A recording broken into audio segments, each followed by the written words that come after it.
Welcome to selfdiscoverymedia.com, where we discover the communities that are making a difference in the lives of others. Our self-discovery is something we are all making on our life's journey. Here you will find the people that will be your guidance, that will be your inspiration, that will be there for you in support on your journey of life. Do enjoy. Our next show is... Good morning, good afternoon, and good evening, everybody. Welcome back to another edition of Ignite Your Heart and Soul right here on selfdiscoverymedia.com. I'm your host, Sarah Troy. I'm forgetting my own name today. And my guest is Pragito Dove. Beautiful name there. We're going to be talking today about meditation and affirmation, law of attraction. She's an internationally recognized author, meditation and law and attractive expert. She likes helping people learn through their step into wealth, peace, and abundance. In this world of confusion, she says, financial uncertainty and mental pressure, where can we go to remove the internal roadblocks, find peace, start achieving? She's leading expert in the expressive meditation, can help you discover your answer, because the answer always lies within, folks. It's sometimes we just don't know how to navigate and bring it out. Her methods are allow your listeners to remove their inner tensions, to release their thoughts and tap into abundance that they've only dreamed of previously, and sometimes not even dreamed of. In the world of a constant noise, many need a way to reconnect with themselves, their purpose, and their potential. We're going to be discovering her own methods, her own story, her own struggles. She lives in Arizona, originally from England. She has a book, which I'm trying to find the name for, but we'll ask all about right now. And, oh yeah, nope, can't find the book. So lunchtime. Lunchtime enlightenment. Excellent. So sorry, that was right down at the bottom there. That's an interesting title. Yes. You only get enlightenment at lunchtime? Welcome to the show, love. Thank you so much. Yeah, there's actually a great story behind that. Oh, well, we need to unravel that one for sure. Sure. Everything is an inside-out job, isn't it? You know, you talk about the noise and the static, and most certainly in this last few years, there's been a great deal, hurricane of noise and static around. And it's very hard to find peace amongst that chaos. And we can't find it externally. We have to go internally. And a lot of people just go say, well, it's all very well, but how? And how do I manifest? Do I just manifest it from Amazon? You know, cosmic Amazon delivery. I'm meditating. Has anything happened now? You know, everybody's in that hurry, and it's like, take a breath, right? Just take a breath. Yeah. That's the place to start. So where do we go from there? Well, I can certainly answer anybody's questions on the how to find the peace, how to find the inner wisdom, how to create abundance in your life, abundance on every level, health and fitness, financial abundance, and abundance in relationships, where we're talking about love. And how do I know that? How can I guarantee that for people? Because I've done it myself. I started off in pretty bad shape. I had a very challenging childhood. And what I did to cope was I stuffed down my anger, my fear, and my pain, and decided to live from the neck up in my head. Yes. And then I started smoking cigarettes when I was 12, because that further numbed out all the pain. And by the time I was in my teens, then I had a recurring back pain. So it was really taking a toll on my body. And it was when my son was born that was my big wake-up call, my big sort of aha moment, because I realized if I didn't do something to heal myself, I was going to transmit all this anger, fear, and pain to him, and we'd have another unhappy person on the planet. Right. So that was my motivation, to be the best mom I could be, my original motivation. And that decision led me to India, which is where I discovered all these incredible expressive meditation techniques, and I found out why it was I couldn't just sit in silence, which was all I knew meditation was at the time. Because I was full of emotional turmoil. I had so much nonsense going on in my head, and my body was full of tension. Yeah, my body was just full of tensions. So therefore the back pain. And the big discovery really was the expressive meditation techniques, because they all end with sitting in silence. I mean, that's the ultimate goal, to sit in silence. But how do we get there? The first step is we have to offload all the tensions. And these techniques, for example, there's a laughter meditation, a crying meditation, a gibberish meditation, which is great for expressing anger and frustration. There's dancing meditation, humming meditation, dynamic meditation, and so on. And the point is to express out of the body-mind our anger, our frustration, but also our joy and our laughter, our tears, all of it in the context of a meditation technique. And then the second stage is to sit in silence. And it's quite quick and quite profound how you notice that you can find that inner silence pretty quickly when you've offloaded a bunch of wobbly. Yeah. We had a bit of a wobbly there. You've spent yourself. That's the point, right? You've spent yourself. You've spent the emotions. You've got rid of them. They're out there. You've released them.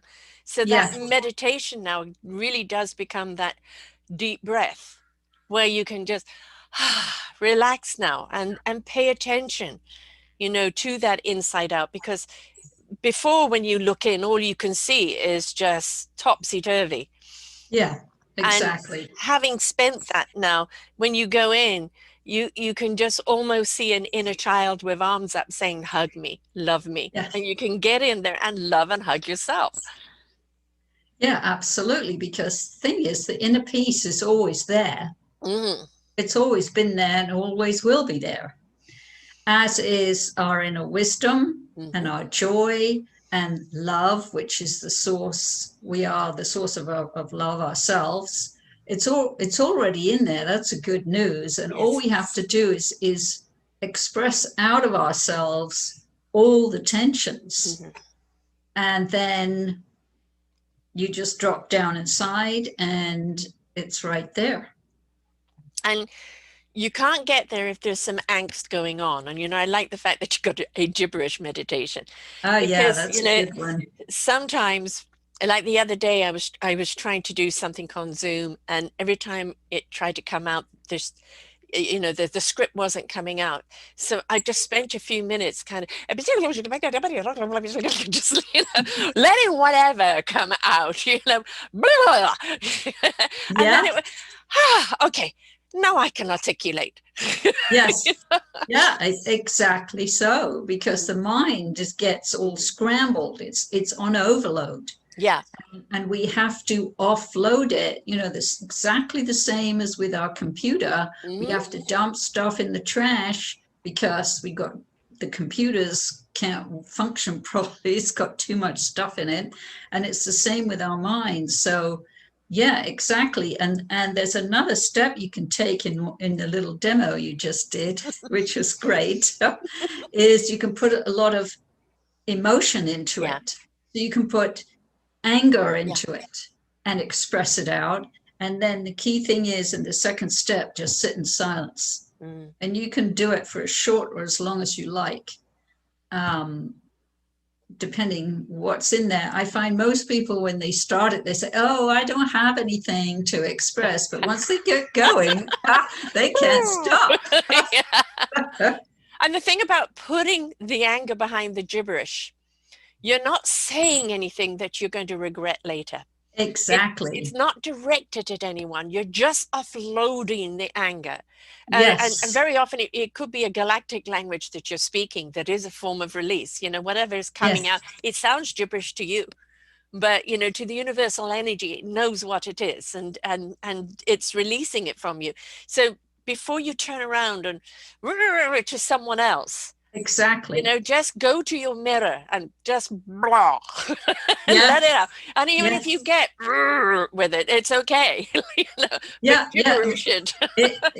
It totally is, because see, and this is something that was difficult for me to accept, and it's difficult for sometimes for people to accept, is it's our anger. Yeah. That although the other person triggered it, Yeah.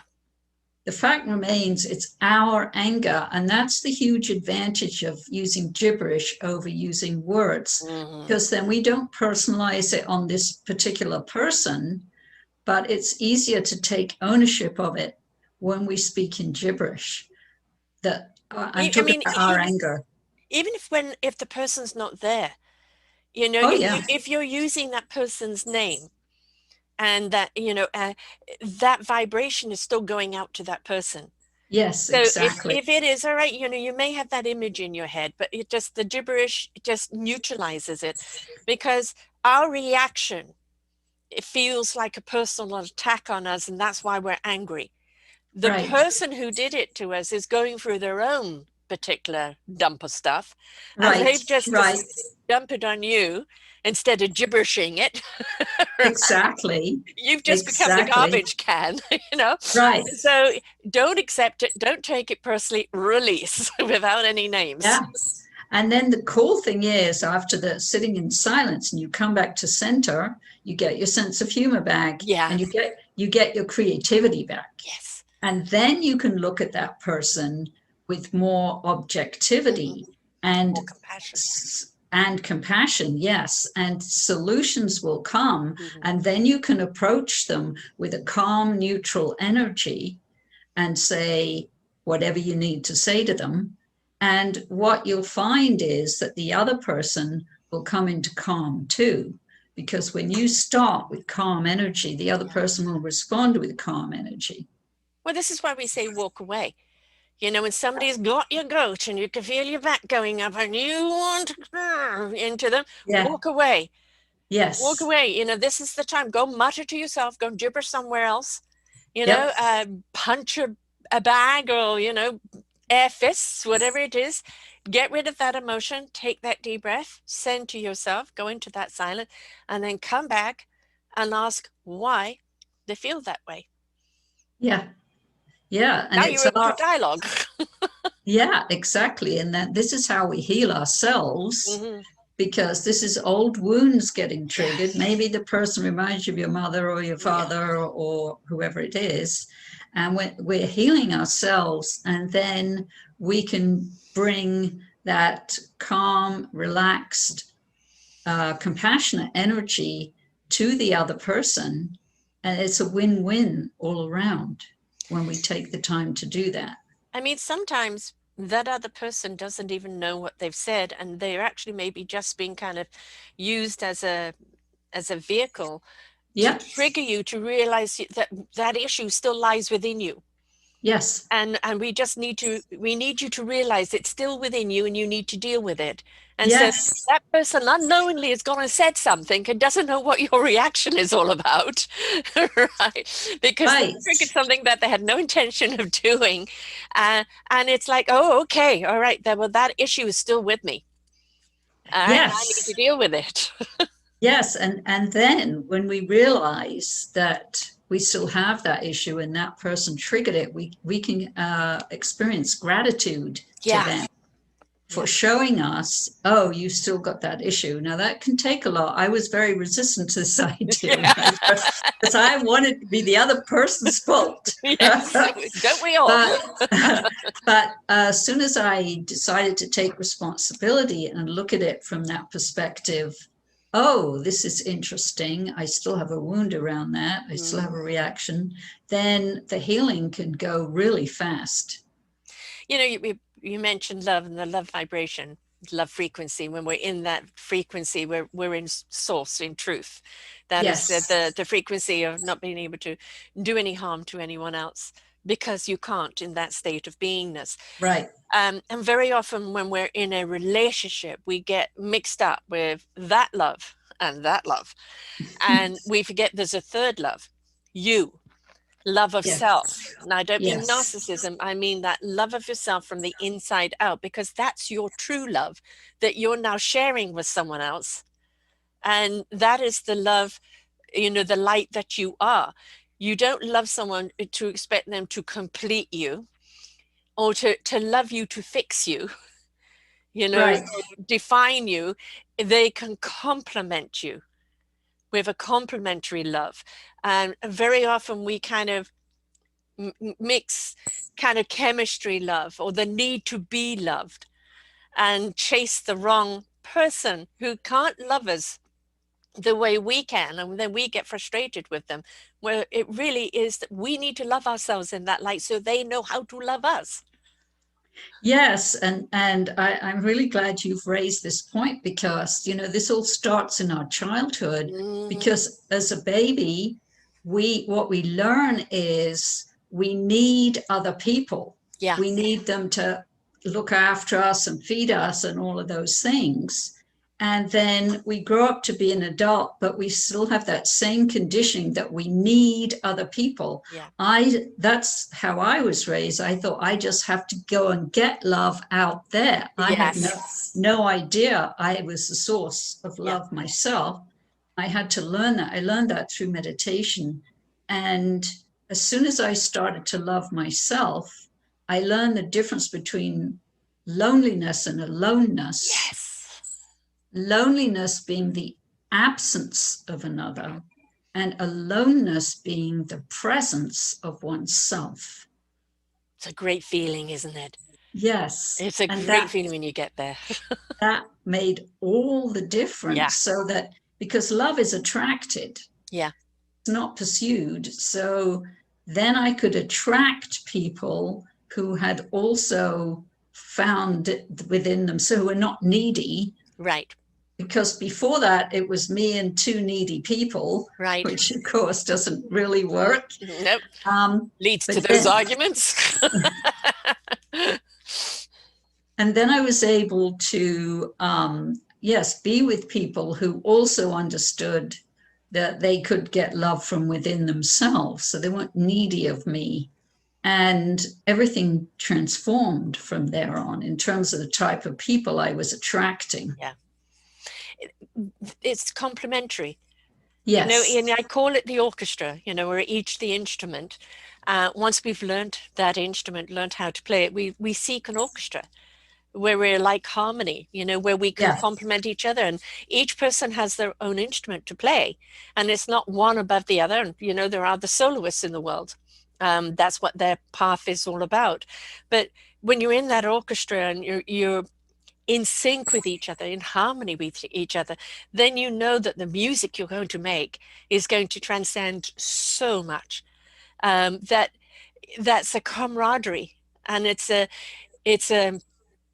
it's kind of filling up your tank that when you do go off to be on your own, you never feel alone because you yeah, know always that that is there. Um, it's a great place to be because, as you said, if you're constantly chasing the need to be loved or the need to love someone to define you, because you know you're feeling either neglected as a child, and it doesn't mean that you had to have gone through abuse. You know, we look at the generations. Um, I was a very sickly child, so I was left alone a great deal. You know, I got my meals. Mum checked in on me, but many, many hours on my own. My mum was literally beaten by her dad for wanting a hug from her mum. You know, so um, when we look at that generation, you know, as my mum said, yes, you've brought your kids up the way you want to be brought up, and I'm handsy feely, cuddly wuggly, right? So, yes, that's what yeah. I did. I did the same thing. And so each generation, what you needed as a child, you pass on to your child, Yes, right? So when absolutely. when we look at our parents, is that they did the best with what they knew. Yes, Of You know, course. an example of the way they were brought up, or the example of what was expected, because society gets in the way all the time with expectations of how you should be Right. as a mother, as a person, and as if everything else. And if you could take that should and go flick it out, um, and then just allow yourself to be, that's a totally different scenario. Oh, yes, absolutely. And I'm glad you've raised that word should, because that's a judgment word. Yeah. And I think that judgment is the number one cause of suffering in the world. Yeah. And the person we judge the most is ourselves. Hmm. From being judged, as a child or at school or something, and then we continue it in our own head. And so that takes a lot of awareness, and meditation again helped me with that a lot, to learn to notice the judgments and just let them pass by. Somebody else's expectation, not mine. Yes. Right. And this is the thing. The more and more you look at society, and the more and more that it demands from people, and the more and more you realize what an illusion it is, that how far reaching it is in taking people away from themselves. Yes. It is society, and that should, and that judgment is all on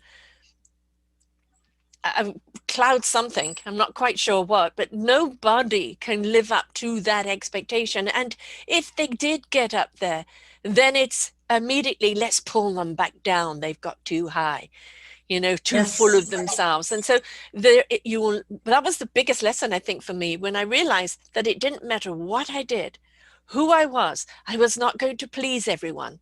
Yes, yes. I realized that when I was a teenager. I Right. realized I'm never going to please my mother. I'm never going to get it right for No, a lot of these people. But I can please myself. exactly. No. Be true to you. And that Yes, and that you are enough. You are worthy of you. You are yes, worthy of love and life and exuberance and joy and abundance. You are worthy of that. Even if somebody else's expectation of you, you didn't live up to it and now they've put you down. That's their issue. Don't exactly. take it Well, on. yeah, it says everything about them. When people Yes, judge and criticize, it says everything about them and nothing about you. right, That right. It's that they coming from are their own lack. exactly in their own Yeah. unconsciousness, that they're not aware. Judgment lives in the mind, as does comparison, as Mm. does fear, as does greed. And And competitiveness. yes, exactly. And the more awareness you have of your mind and what's going on, then you are less at the effect of it Yeah. and more in mastery of yourself. You know, manifestation has also taken on uh, another illusion in many ways, because most people think, well, I want to manifest a Maserati.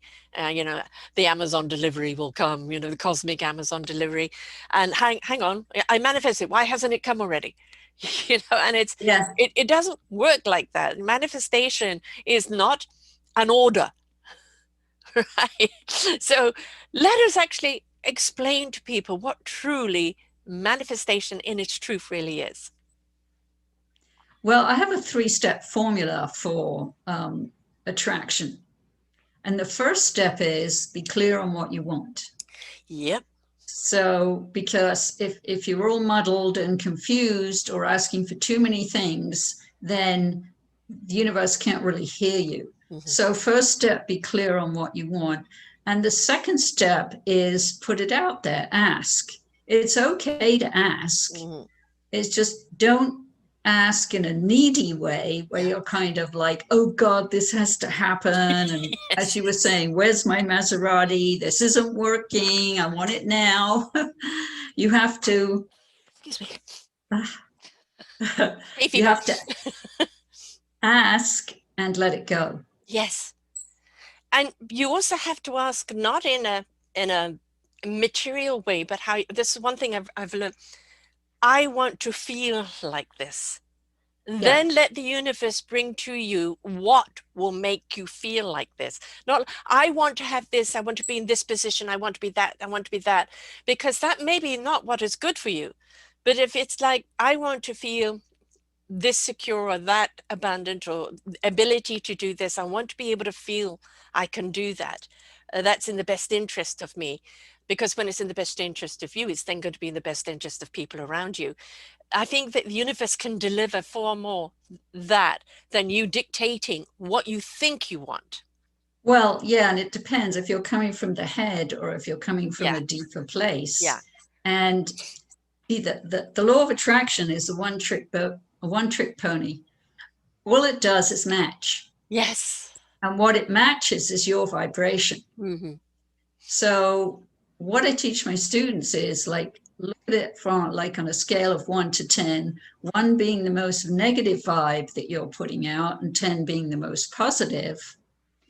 And start to notice, start to become aware of if you are putting out negative vibe and you're down in fear and lack and scarcity down at a 1, 2, 3 or something, that's what you're going to get back. Yeah. But if you can get yourself up to an 8, 9, 10 and stay up there, and gratitude is a great practice for that. Love, of course, and laughter. I highly recommend to people the laughter meditation because that really can help to kickstart you back up to an 8, 9, 10 if you're lower down. And then you get back what you're vibrating. Yeah. So, because the universe doesn't care who we are, if we're some Hollywood celebrity or a rickshaw driver in Calcutta, the universe, all it's doing is matching your energy. Yes. And the feeling state, which you mentioned, is the most important. Yes, our thoughts are important, but the feeling state in the subconscious, that's like 95% of us. Yeah.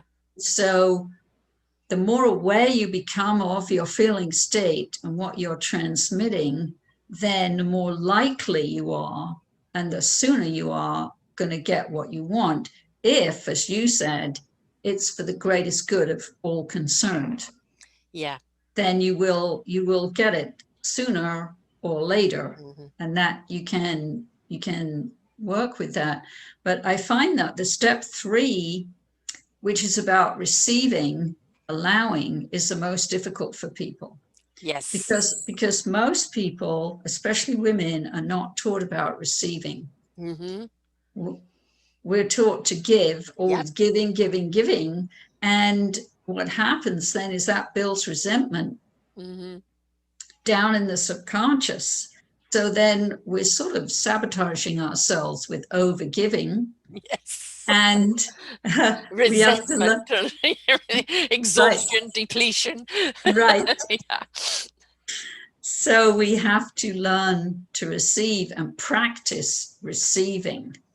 I highly recommend receiving that. Without responding. That was one, like somebody pays you a compliment, our first reaction is to distrust it. What do they want? Or to say, oh, right back at you. Thank you. You do. Yes. Instead of just, thank you. Thank you. Yes, exactly. That's a hard one. That took me a while. Yeah, it took me a while. I mean, I was getting all kinds of messages, learn to receive,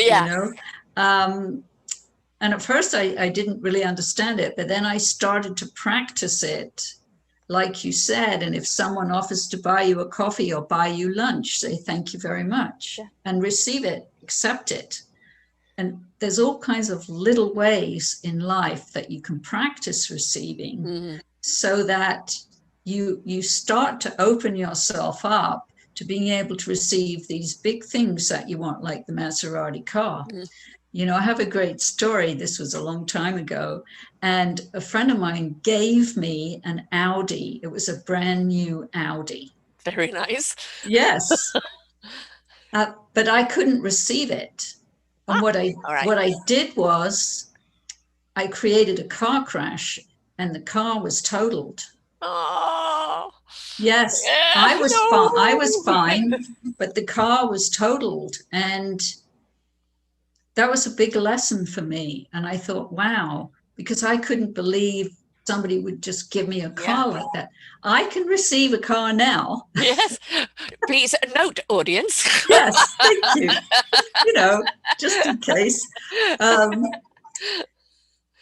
yeah, so that was a really big lesson. And so I found the easiest way was to practice in these small little ways, Mm-hmm. like buying me lunch or just smiling back at Yeah. somebody, Yeah. just simple things. And the other part of the receiving is the allowing. Yeah. So we ask, and then we have to allow the universe, because Yeah. there's other people involved and other scenarios involved in what we want. Yes. So it's not just me, me, me. I want all these Right. things. And nothing wrong with wanting things, nothing wrong with asking. Then we have to allow the universe to, because the universe has the big picture. We don't. Right. And stay in a state of gratitude. Right. And one thing I find that helps is talk about it as if you already have it. Yes. Yes. Yeah. That car, for example. Mm-hmm. Yeah. Um, I'm constantly creating movies. I think this came from when I was a child of 6, so I'd be constantly in another dimensional movie or whatever. And so for me, it's like how I live in that movie of what I want around me. That is always what I'm putting out to the universe. Now, as yet, it hasn't given me because it wants me at where I am right now, and I understand why. Um, I'm hoping that will change for me next year because again, I'm in service. So yes, I would like to have a little service over here. But the universe, I'm in your hands. You've seen my picture. You know how I feel. You know how I feel in this scenario.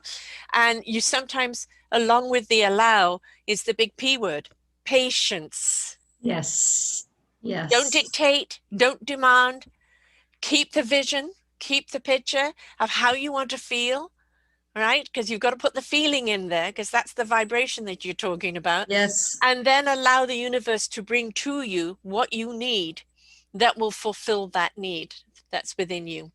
absolutely. Yeah, that's exactly right.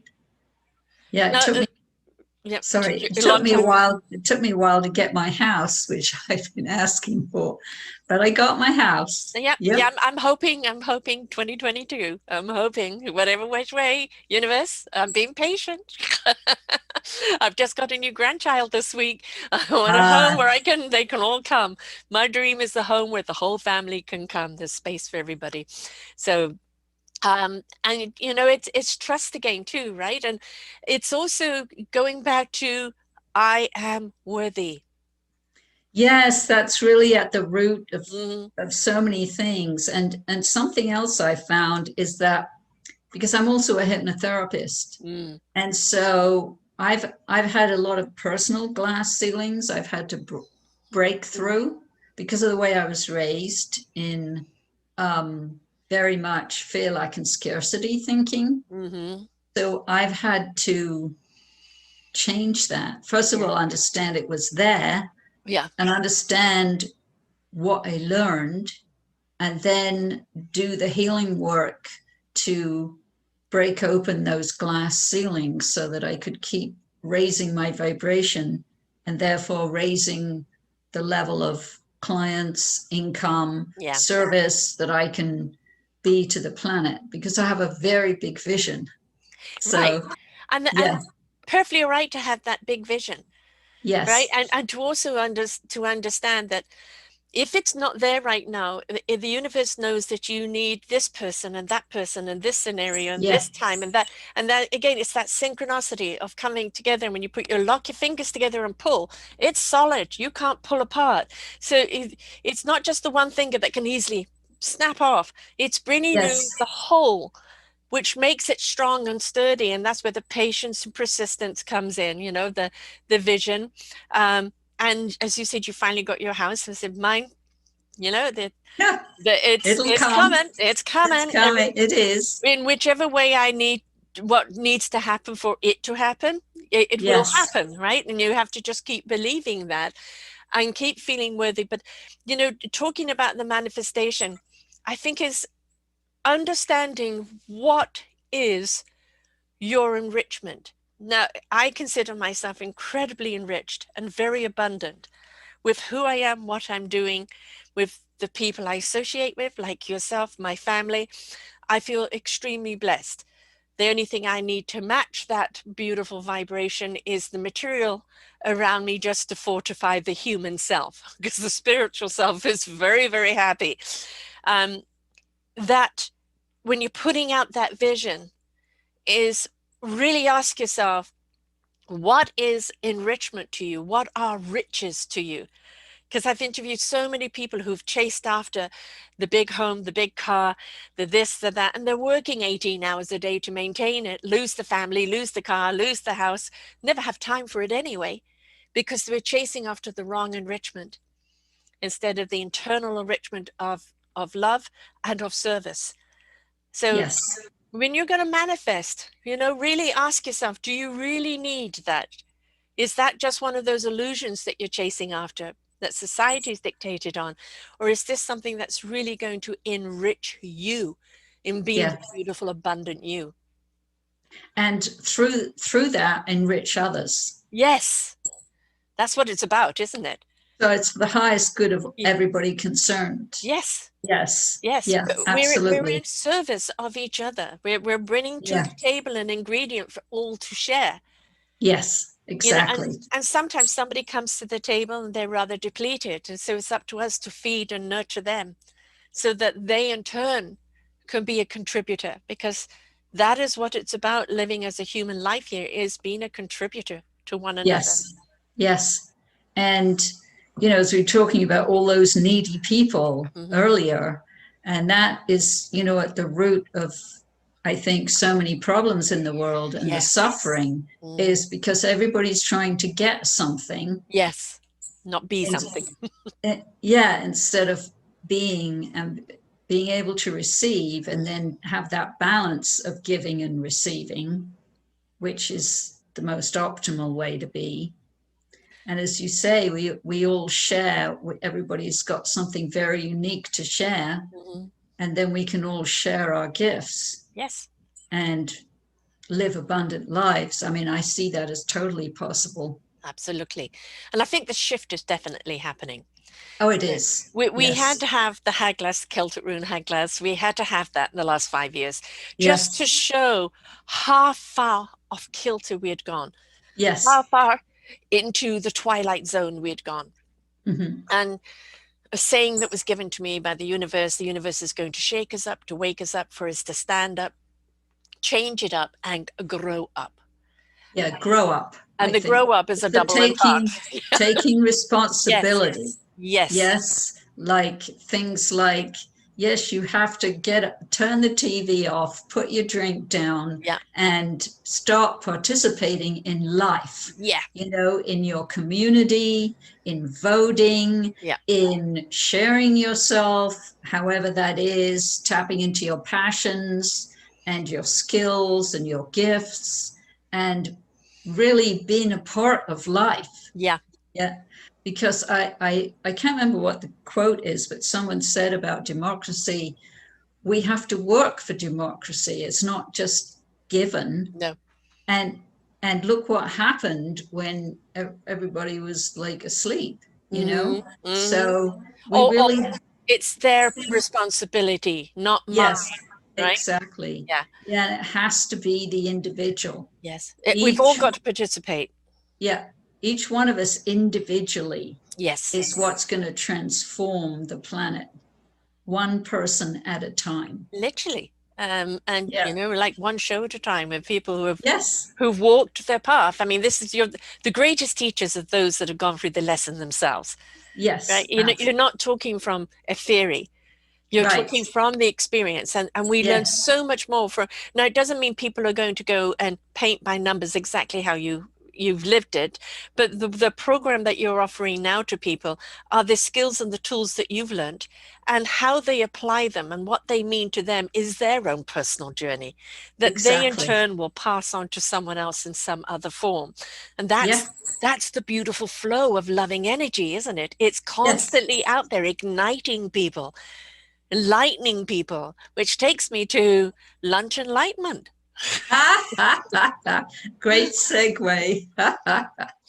Tell us all about that. I'm very intrigued.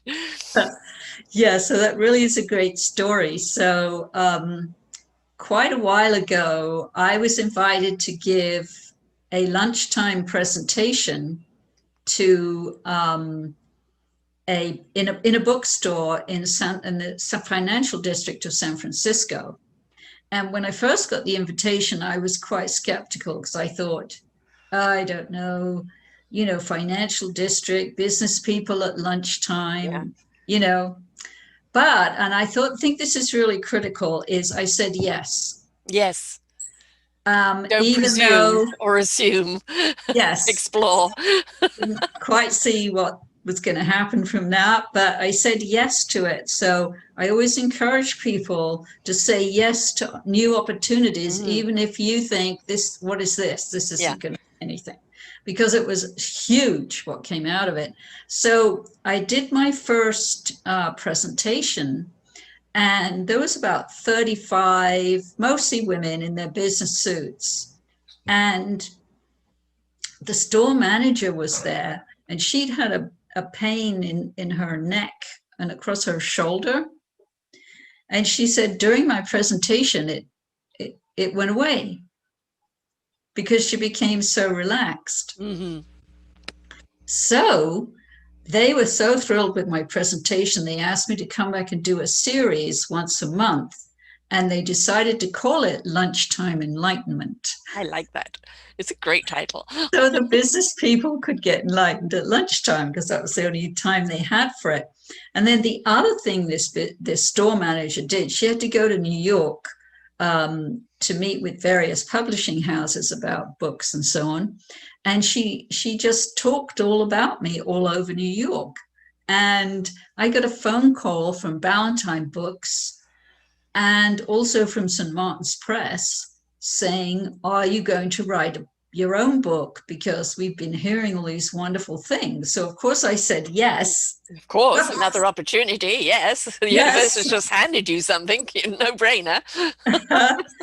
And it was very easy to get an agent because I'd had those phone calls. Mm-hmm. And then I decided to call the book Lunchtime Enlightenment because That's where it stemmed from. Mm-hmm. that's where it all started. So, yeah. And I got a 6-figure advance. Nice. From actually ended up with Penguin and a 6-figure advance. So that's all because I said yes to that initial request to go to that lunchtime, give that lunchtime presentation. So you just never know. Oh. Now, I get asked to do things a lot of time, and if my core does no, if my core goes no, you definitely not. I trust my core. That's what it's there for. Yeah. But if my head goes no, my core goes, well, why not? Then it's like, okay, because I keep saying we're exploratory creatures. We love adventure. We live in wonderment. We should. And if it's like, well, I have no idea where this is going to go, but let's explore it and see. Yeah. And you don't know what's going to happen until you participate. Yes. And this is how the universe can bring us gifts. Yes. Because our small minds just don't have it all figured out. The mind thinks it knows everything, but it doesn't. Absolutely not. but the universe has a big picture. And who knew that I would receive so many blessings and counting from saying yes to that one event? So, well, the ripple effect too. Yeah. Here's the people in their suits. They're all trying to strut their stuff, be more important than the next person, keep up their image. And there you are, kind of melting that expectation of themselves, allowing them to kind of have that deep breath, get rid of those tight muscles, and just kind of get real with themselves. Yeah. So, that trickle-down effect of it's clearly what you were saying was having an impact that may have just been a catalyst for someone, just that igniter. For them to start seeking that other journey and realizing, hang on, is the suit and tie and Wall Street for me? Yeah.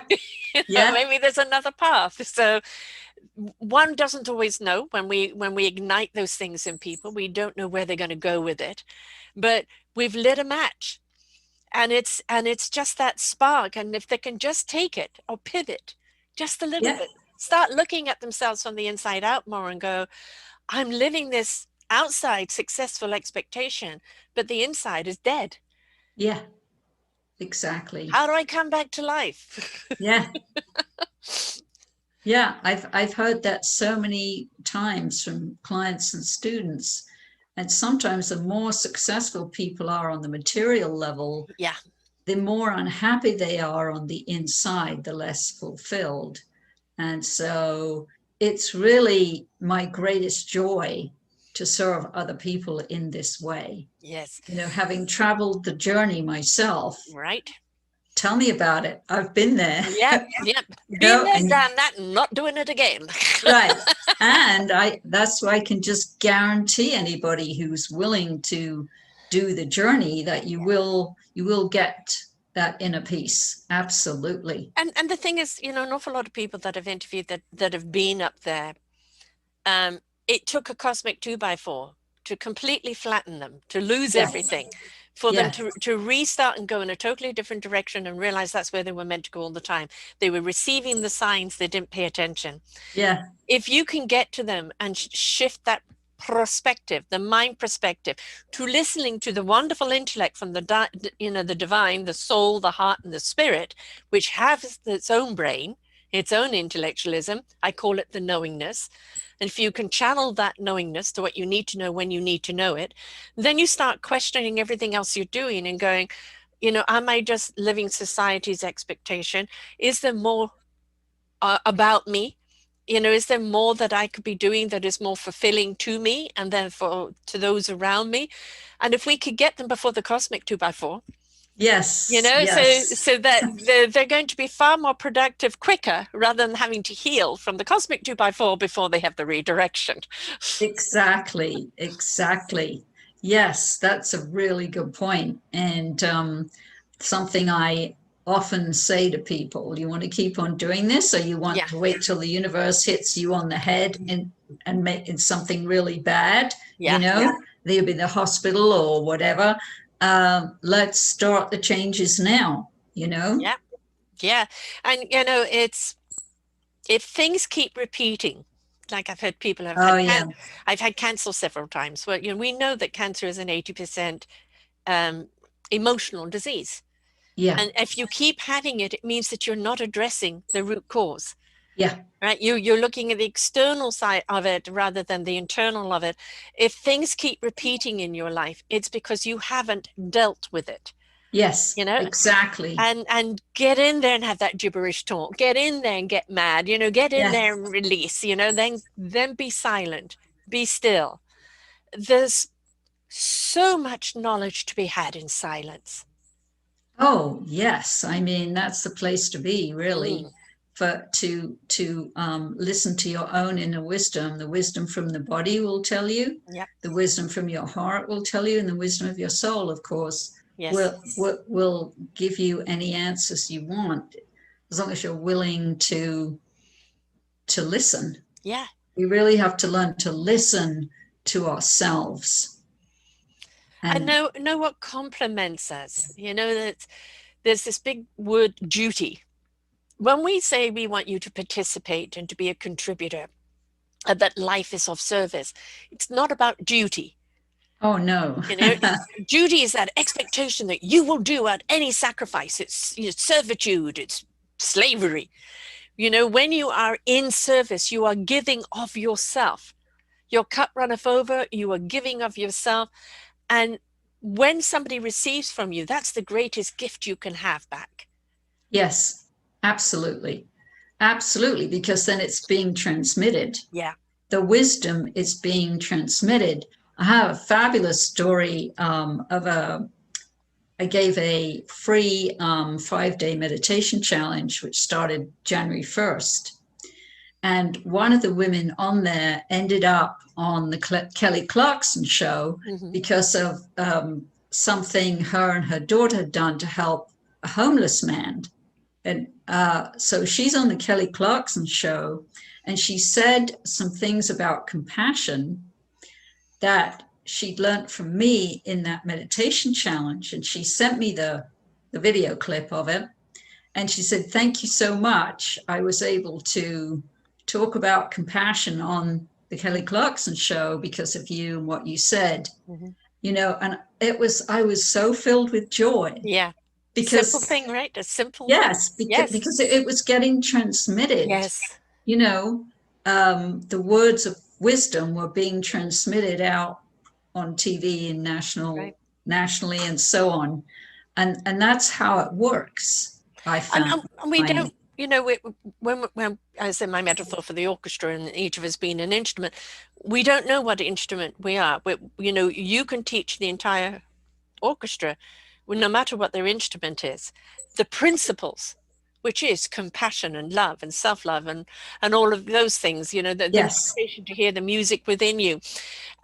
But somebody is going to, this is my instrument.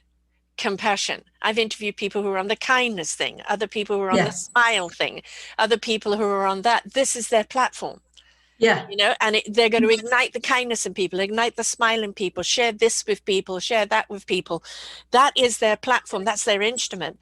So just because you're teaching how to use that instrument, no matter what the instrument is. And her instrument was compassion. And by speaking of compassion and having compassion for somebody that most people would just turn the other cheek to, yes, it's lit up in people.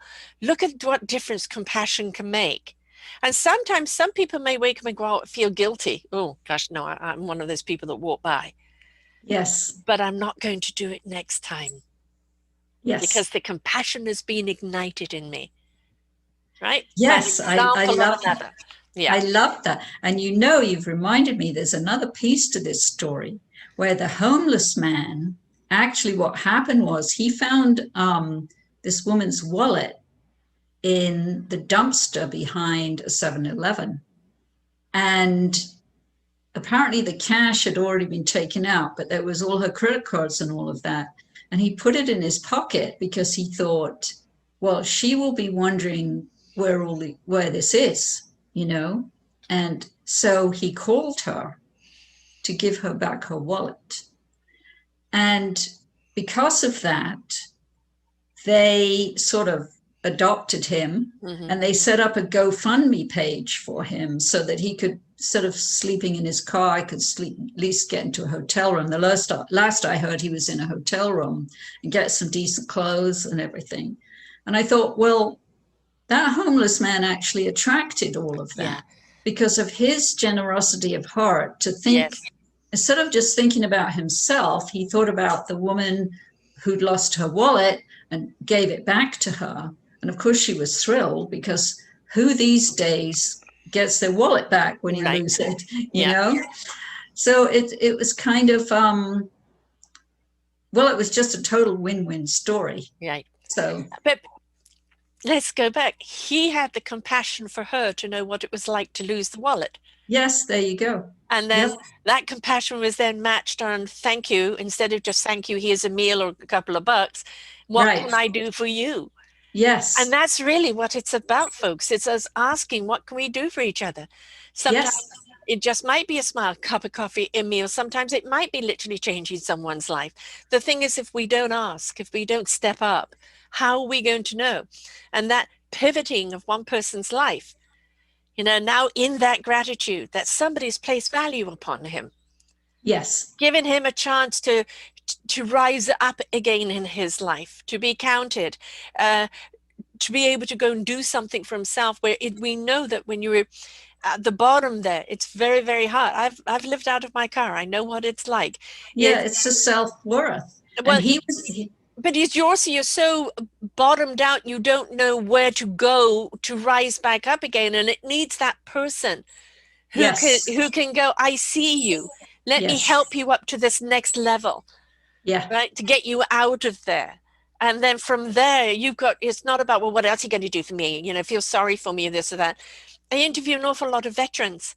And these veterans realize that there's so much need of service that needs for the other veterans that the government cannot do. So they set up the foundations themselves. They step up and help each other because they understand what they need. It's not like, oh, me, I'm suffering from post-traumatic stress. I'm suffering from post-traumatic stress. I know what my brothers and sisters are suffering from. We're going to set up a foundation to help them. And that's compassion. Exactly. That is compassion. Yes, that is giving without an expectation of something coming back. Right.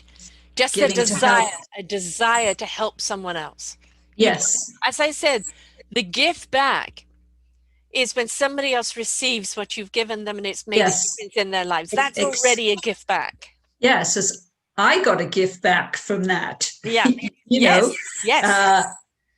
And you have that impact, and look at the ripple effect. Yes. And it's interesting because what my client said on the Kelly Clarkson show, she said, this is not charity, this is compassion. Yes. And I love that she said that, because it's not like we're looking down on you, right, because we're better than you and things like that. It was just, no, this is compassion, highest form of love. And let's look at 2020. How many people have lost their homes, lost their jobs, lost their loved ones?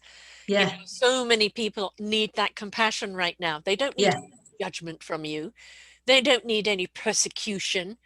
And it's been a huge wake-up call as to which religions are truly compassionate and which aren't. And if you're not in compassion right now, you're not in, quote in God's love, because God is love. Yes. And love is compassion. It is being there for one another. It's not about judgment. You're on the wrong train if you're in judgment. Yeah, well, judgment's up here. And compassion righteousness, is the heart. And judgment and ego, it's all, and then in the name of a God? No, sorry. No. You're reading that was the head and the heart. Yeah. And the thing is, the soul always, the universe will always speak to us, but it can't speak to us through a closed heart.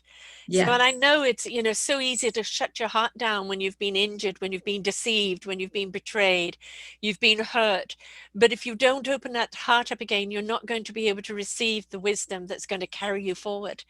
And it is through pain. My daughter's just given birth last Monday, and she had a very difficult birth, and she's still having difficulties now. And he was a much bigger baby than we thought he was going to be. And, it's been kind of a rough ride for her, but the already, that love of that child, it's the one thing that you can go through most excruciating pain of in the world and be grateful for the gift that you get at the other end of it. Absolutely. My own personal show this week is on that, the gift of birth. And I'm not just talking about actually giving birth, though. I think if it alternated between men and women having a child, I don't think we would be so eager to send them to war or send them to killing, because know exactly the 9 months of carrying them, the giving birth, the raising of them. You don't go and send them out to die. Yes. Right? So, exactly. I think it would be a totally different mindset, but it's also about the rebirth within us. Yes. And every single one of us has a rebirth, maybe 1 or 2 or 3 or 4 times in our life. Oh, at least. Yes. Yeah. Yeah. And don't be afraid of it, because it's through that pain. Yes. You discover what that next chapter is, what that next birth is. Yes. I always like to think about a little bird in an egg shell, Yeah. And it has to crack. It has to break open for the little bird to be able to fly out. Mm-hmm. And I always see that as we have to crack open, and that's the pain, but it's a good pain because it's allowing us to expand. It's allowing our creativity to be unleashed into whatever expression is going to come. And I think pain is part of life. It is. And it doesn't have to be as painful. Yes. Because if we're resisting the pain's going to be more. If we go with the pain as an experience, we'll get through it. We've got to be willing to go through the process. We can't resist the process, because then it becomes more painful. Yeah, we make it life much worse for ourselves. But when we are willing to face the pain, then we can reach that vibrational level of love where there's no pain and no fear. Right. And that's where we all want to be. When you're in that state of love, fear has no place. Yep. Oil and water. It's just, sorry, mate, you're in the wrong area. Yeah. Now, that doesn't mean you don't have sensible caution, right? You don't have the Yes. inner voice that will guide you saying, it's not a question of, I'm in love, I can walk in front of a bus and it won't hit me. No. You know, Yeah. and, Exactly. or being afraid of the virus in a sense of, let's have some sensibility and caution here, common sense about it. Yes, But don't be so absolutely. fearful of it because that can invite it. But the sense of common sense of caution. So it's being in the state of love doesn't mean you're abstaining from responsibilities of being a human being and the necessities of survival. It just means that you do it in a high vibrational state of love and Yes. clarity and peace. Yes, and also you do it because you cannot not do it when you Right. live in that state, Yeah. because your heart is so overflowing that you have to give the overflow to whoever is Yeah. willing to receive it. The cup runneth over. It's got to go Yes, somewhere. yeah, yeah, Yeah. And the more that, the more love that you are, and the more that that cup runneth over, the more it's going to affect other people around you. They're going to share that frequency, that orchestra, that symphony that's yes, going to resonate out. And you can't help but be ignited by it, by being intoxicated, invited by it. Inspiration begets invitation. When somebody is inspired like yes, that woman was, then she was invited to seek, to look at that man not out of pity but with compassion, yes. right? And look where the story has gone from there. So it's changing that whole perspective of understanding. When you're coming from that heart space, it's a totally different understanding. Yes, and it's a total win-win for everybody. It's always a win-win, but especially for you, Yeah. because you are experiencing that love in your own heart, in your own body. Yeah. And then it just helps your life, it just flow with grace and ease. Yes. So now that leads me to your programs. What kind of programs do you have? And can you share all about that, how people become a part of it? Yes, well, I have meditation trainings. I have two more coming up this year. One's online, one at the end of October is in person, which I'm very hopeful, Yes, yes, that back that to will being in happen. person. And I also do hypnotherapy programs for people that want to work with me individually to bust those glass ceilings we talked about and change their money blueprint. Mm, Because a lot of us are blueprinted in a fear, lack, and scarcity conditioning around money and abundance in general. So I work with people to first of all understand those conditionings, and then we change them. yeah, The cool thing is we can change them. that's it's all a choice, isn't it? Yes, Got to make the exactly. choice. Yeah. Yes, Now, how do and people? Yeah, uh, go ahead. oh, and invest in yourself. Huge one. Yeah, Huge. That's number one. yeah, Invest in yourself. You can't be anything to anyone else until you are to yourself. If yes, you are exactly. dysfunctional or at disease, you're inviting disease, and that dysfunction is being passed on. We have a dysfunctional society because we didn't look after our children growing up. And that Yeah, inner child is, what's calling out for that love now. So the yes, more we invest in ourselves, in our inner child, our inner core, the more we're going to be less of a strain on society. Instead, we're going to be the solution. yes, exactly. I love that. And so, where people can find me, I think you were going to ask me that. Yeah. Where is my And your book. website? And your book. Oh, yes, and my book, which I've got here. My website is discovermeditation.com. And if you go /contact, you can get my free gift, which is a 3-part video series, Abundance Activation. So it's a very powerful kickstart to help you into more abundance. So for those that have listened to the show right to the end, you've got that gift. All right. Yeah. So it's discoverymeditation.com /contact. Yeah, not discovery, discover. Discover meditation. Yeah. Well, I'm self-discovery. Yes, I got discovery on my mind, right? Discovermeditation.com/contact, and then they can receive the 3-part wonderful video Yes. meditation gifts. So thank you for that. That's going to be a wonderful start for people who accept that, because it's always about the first step, isn't it? Yeah, it's the Doesn't first matter step. toe by toe. It doesn't matter. Just please move forward. Don't stand terrified or stagnant or, disillusioned. Just one foot in front of the other. You can do it. And the more you do it, the more momentum you get, and the more skills and tools and more practice. And then suddenly you're so at home with it, it becomes second nature. Yeah, it becomes your new normal, doesn't it? Exactly. It Yeah. does. How did they get hold of the book? Yeah, so here's the book. The book you can find on Amazon. Lunchtime Enlightenment. Yes, and this is the second edition, so you want the green cover one. Right. The second edition. Excellent.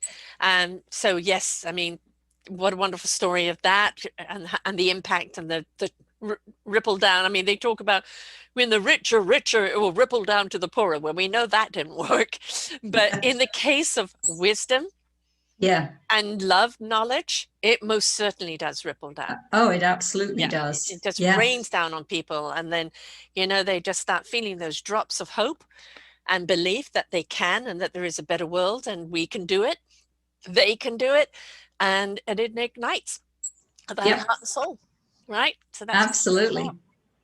So thank you so much for sharing with us here today. It's been I've really enjoyed it. It's been a lot of fun talking to you. I'm right back at you. It's we're not alone. When to get to the space where you are and I at in that love vibration, there's an awful lot of our own sustainability that we have there. Doesn't mean we don't need other people, to regenerate, but we're in that connection with the universe, so that vibration has always been ignited. But also with that state of love, just being who you are, it to other people, it's not out of reach. It is an invitation. If you can be in that state of love, I can be in that. What did you do?